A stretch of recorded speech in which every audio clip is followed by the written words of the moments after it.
عام طور پر تعلیم اور تربیت جو ہے وہ ایک خوشگوار معاشرہ بنانے میں ہماری مدد کرتا ہے.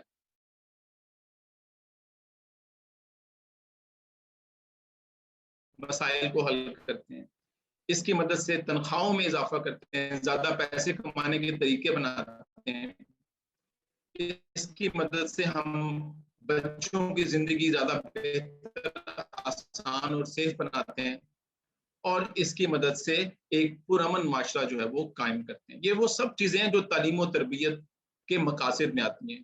یعنی کہ اساتذہ کرام آپ اور بنا رہے ہیں, یہ انہوں نے جو معاشرہ تخلیق کرنا ہے وہ معاشرہ ان تمام خصوصیات کا حامل ہونا چاہیے.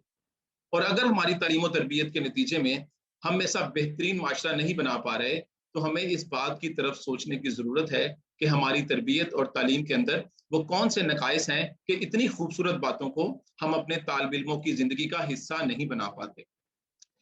اس لیے سب سے پہلے سائنسی طور پر, چونکہ میں ایک چھوٹا سا سائنٹسٹ ہوں, اس لیے میں آپ کے ساتھ ضرور شیئر کرنا چاہوں گا کہ سب سے پہلے یہ دیکھتے ہیں کہ ہم چیزوں کو سیکھتے کیسے ہیں. حیاتیات کے لحاظ سے, بایولوجی کے لحاظ سے ہمارا دماغ دراصل مختلف قسم کے حصوں سے مل کے بنا ہے, جس میں آپ نے بطور خاص سنا ہوگا ایک دایاں حصہ ہوتا ہے اور ایک بایاں حصہ ہوتا ہے. ہمارے دماغ کے یہ سارے حصے مختلف قسم کی چیزوں کو کنٹرول کرتے ہیں. کوئی حصہ دیکھنے کے لیے مختص ہے اور کسی حصے کا کام حساب کتاب لگانا ہے, کسی کا کام امیجنیشن کرنا ہے, کسی کا کام میموری کو رکھنا ہے, اور کسی کا کام ریزننگ کرنا, اور کسی کا کام جو ہے وجوہات تلاش کرنا. ہم آج سائنس کی ترقی کی وجہ سے یہ جان چکے ہیں کہ کسی چیز کے دماغ میں اور دماغ کی یادداشت میں رہ جانے کے لیے سب سے بنیادی بات یہ ہے کہ ہماری دماغ میں اس چیز کے حوالے سے بہت زیادہ کنیکشنز بن جائیں. اس کا عام زبان میں مطلب یہ ہے کہ کسی بھی چیز کو سیکھنے کے لیے اگر ہمارے دماغ کے زیادہ حصے استعمال ہوں گے تو اس انفارمیشن کے, اس معلومات کے اور اس علم کے ہمارے ذہن میں رہ جانے کا امکان جو ہے وہ بہت زیادہ ہو. دنوں میں ہم یہ بھی جان چکے ہیں پچھلے کچھ عرصے سے کہ جو مختلف قسم کے طریقہ تدریس استعمال ہو رہے ہیں وہ بہت سارے طریقہ تدریس جو ہے ان میں سب سے بیسٹ طریقہ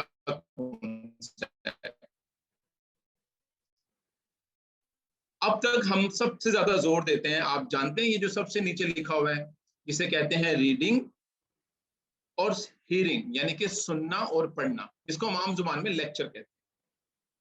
اور ہمیں حیرانی ہوئی اور ہمیں ہونی چاہیے کہ یہ سب سے کم اثر رکھنے والے طریقوں میں سے ایک طریقہ ہے. یعنی کہ اگر ایک استاد صرف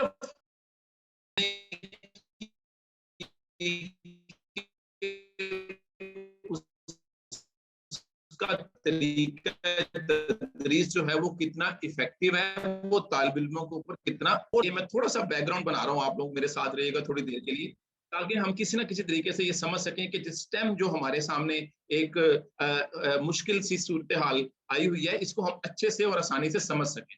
اس کے لیے جو بھی بنیادی لوازمات ہیں میں ان کو آپ کے ساتھ اسٹیپ بائی اسٹیپ شیئر کر رہا ہوں.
کے کچھ جوابات بنائے جس کے بعد وہ ان جوابات کو ٹیسٹ کرے، ان جوابات کو تجربات کی مدد سے پرکھے کہ جو وہ سوچتا ہے کیا وہ ان سوالوں کے جواب ہیں یا نہیں، اور اس کے بعد اس کو ویریفائی کرے۔ اگر کوئی بھی طالب علم مشاہدے سے لے کر تجرباتی تصدیق تک اس سیڑھی کے اوپر چلتا رہے تو اس سیڑھی کے آخری سٹیج کے اوپر اس کے پاس جو علم ہوگا وہ اس کا اپنا بنایا ہوا علم ہوگا، جو اس کے پاس ہمیشہ ہمیشہ رہے گا۔ اس کی خاص بات آپ نے سمجھنی ہے، اور وہ یہ ہے کہ اگر دنیا میں 1000 قسم کی مسائل اور پرابلمز موجود ہیں، فرض کرتے ہیں میں ایک اچھا استاد ہو کر 1000 قسم کے مسائل کے سولوشنز یا اس کے جوابات اپنے طالب علموں کو نہیں سکھا سکتا اپنی تمام کیپیسٹی لگا کر، تو کیوں نہ میں اپنے طالب علم کو وہ طریقہ سکھاؤں جس کی مدد سے وہ جوابات تلاش کر سکتا ہو۔ ایسی صورت میں جب اس کے سامنے نئے نئے سوالات آئیں گے تو وہ ان بنیادی اصولوں کو استعمال کر کے ان کے جوابات تک اپنی رسائی حاصل کر۔ اس بات کو چائنا کے ایک بڑے مشہور فلسفر نے اپنے لیے اپنی قوم کے لیے بتایا تھا کہ جب آپ مجھے کوئی بات بتاتے ہیں نا تو میں اس کو بھول سکتا ہوں، جب آپ مجھے وہ کر کے دکھاتے ہیں تو میں اس کو یاد رکھتا ہوں، میں اس کو یاد رکھتا ہوں اور سمجھ آ جاتی ہے۔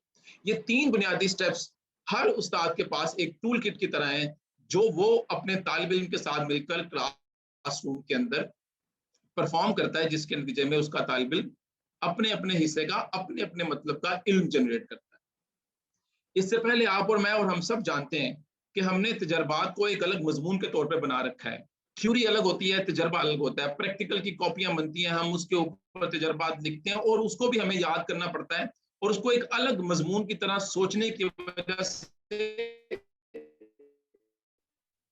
بچے اور طالب علم بھی اس کو تھیوری سے الگ سمجھ پڑ ہے، جو نئے آنے والے نظام تعلیم کے لیے خطرہ ہے۔ جیسا کہ میں نے پہلے بتایا آپ کو کہ STEM جو ہے یہ صرف سائنس، ٹیکنالوجی، انجینئرنگ اور میتھمیٹکس کا نام نہیں ہے، یہ ایک طریقہ تدریس ہے، یہ پڑھانے کا، سوچنے سمجھنے کا اور چیزوں کو منتقل کرنے کا، علم کو منتقل کرنے کا ایک طریقہ ہے۔ طالب علم تیار کرے گا جو اعلیٰ قسم کی سوچ رکھتے ہوں گے، جو جوابات کو تلاش کرنے کا گر جانتے ہوں گے۔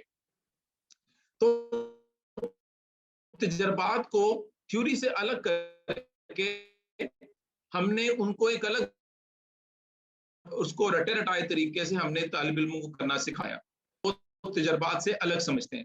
جبکہ سائنس اور ٹیکنالوجی، انجینئرنگ اور میتھمیٹکس کے اندر آپ کی تھیوری کا ہر ٹاپک جو ہے وہ ایک تجرباتی ٹاپک ہے، یہ اس کا حصہ ہے، یہ اس سے الگ نہیں ہے۔ تو STEM کی مدد سے ہم یہ سمجھتے ہیں اور جانتے ہیں کہ ہم نے جو تعلیم دینی ہے وہ کسی نہ کسی طرح مشاہدات اور تجربات سے ہو کر گزرے تاکہ وہ ہمارے طالب علموں کے دماغ میں زیادہ دیر تک رہ سکے، اور دوسری بات کہ وہ اس کی مدد سے جو ہے نئے آنے والے سوالات کے جوابات بھی تلاش کر سکے۔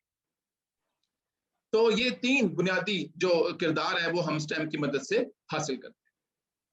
سب سے خاص بات جو سب سے آخر میں نے لکھی آپ کے لیے کہ علم حاصل کرنا ایک آبجیکٹو یا ایک مقصد ہے، لیکن پھر ہمیں اس علم سے کچھ حاصل بھی کرنا ہے۔ یاد رکھیں یہ وہ کنکلوژنز ہیں جو میں نے STEM کے جو انگریزی کے مقالہ جات ہیں ان سے آپ کے لیے نکالے کہ STEM کا مطلب یہ 3 بنیادی نکات ہیں جن کی مدد سے ہمیں چیزوں کو وہ حل کرنا ہے۔ ہمیں کہا جو ہم اپنے اسکولوں کے اندر جی سوری آپ کو مجھے تھوڑا سا کاٹنا پڑ رہا ہے، thank you so very much, ہم تھوڑا سا اپنے ٹائم سے اوور جا رہے ہیں، اگر آپ اجازت دیں تو میں اگلے اسپیکر کو بلانا چاہوں گی۔ آپ اگر 1 منٹ میں کوئی کنکلوڈنگ ریمارکس دینا چاہیں۔ میں کنکلوڈ کر لوں۔ ایبسولوٹلی 1 منٹ میں کنکلوڈ کر لوں۔ جی okay, thank you very much. تو میں آپ کو ایک چھوٹی سی ویڈیو دکھانا چاہتا ہوں کہ اگر ہم کوئی چیز پڑھاتے ہیں اور یا کر کے دکھاتے ہیں تو اس میں کیا فرق ہوتا ہے۔ مثال کے طور پر اگر